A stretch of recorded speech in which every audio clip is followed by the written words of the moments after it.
सोनाली पिळणकर, मी पाहत आहात LS मराठी। पाहुयात काही महत्त्वाच्या बातम्यांचा सुपरफास्ट आढावा।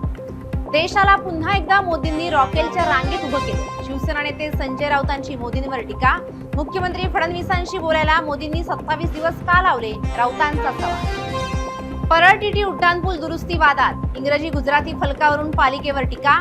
टीटी उड्डाणपुलाची एक मार्गिका 3 महिने राहणार बंद।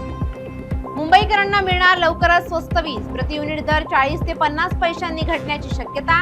1000 मेगावॅटची वाहिनी एप्रिलमध्ये कार्यान्वित। मुंबई महापालिकेचे आयुक्त भूषण गगराणी 31 मार्चला निवृत्त। त्यांच्या जागी अश्विनी भिडे, खारगे, मुखर्जी, व्ही राधा यांची नावं चर्चेत। मुंबई शहरात फेरीवाला कायद्याची अंमलबजावणी कधी होणार, हायकोर्टानं राज्य सरकारला फटकारलं। निष्क्रियतेचा नागरिकांना फटका।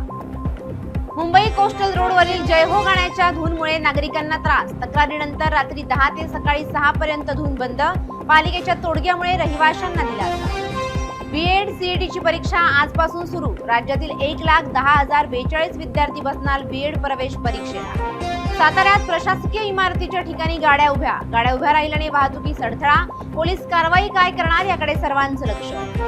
जालन्याच्या बदनापूरमध्ये पेट्रोल पंपावर नागरिकांची तुफान गर्दी। पोलीस बंदोबस्तात पेट्रोल डिझेलचं वाटप। अमरावतीच्या भातुकलीमधील सापन नदीत युवक बुडाल्याची धक्कादायक घटना। पोहण्यासाठी गेलेला 24 वर्षीय तरुण बेपत्ता। पोलिसांकडून शोध मोहीम सुरू। या होत्या आताच्या घडीच्या काही महत्त्वाच्या बातम्या। अशाच महत्त्वाच्या बातम्यांसाठी पाहत रहा LS मराठी।